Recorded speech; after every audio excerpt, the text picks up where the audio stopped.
Tegar dalam gelombang. Situasi krisis ekonomi di depan mata ini memang bisa membuat mental kita down, apalagi bila kita tidak hati-hati membuat kita tidak berdaya. Banyak para eksekutif atau pemilik usaha panik dan stres. Situasi eksternal yang berubah begitu cepat, unpredictable, membuat banyak orang merasa bahwa segala upaya sudah gagal dan tidak ada jalan lain. Selamat datang di channel Cerita Hidup.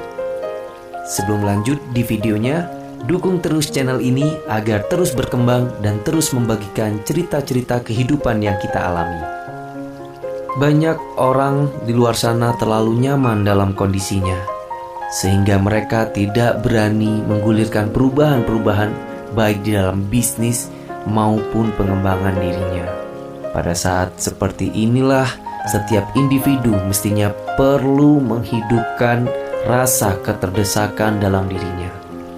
Jika rasa keterdesakan tidak muncul, perlu dicek mengapa rasa tersebut tidak muncul. Bisa saja keadaan ini disebabkan karena kurangnya informasi, kurangnya bergaul, kurangnya kepekaan, atau memang tidak ingin menghadapi kenyataan.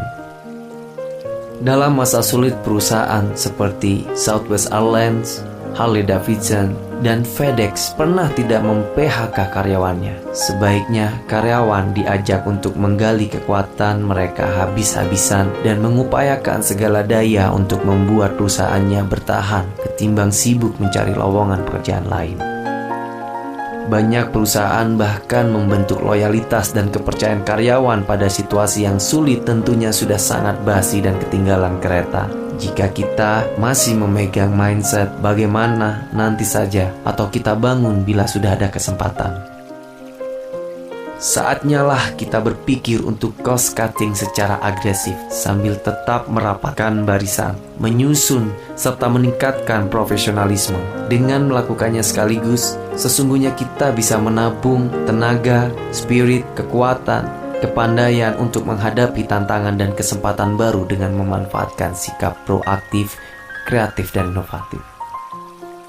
Dari sejarah yang ada, kita semua menyadari bahwa badai pasti berlalu. Tinggal kita yang menentukan seperti apa posisi kita dalam permainan. Apakah sebagai penonton, sebagai korban, atau justru berpikir positif, berencana, belajar, dan menjadi lebih kuat dari situasi yang buruk.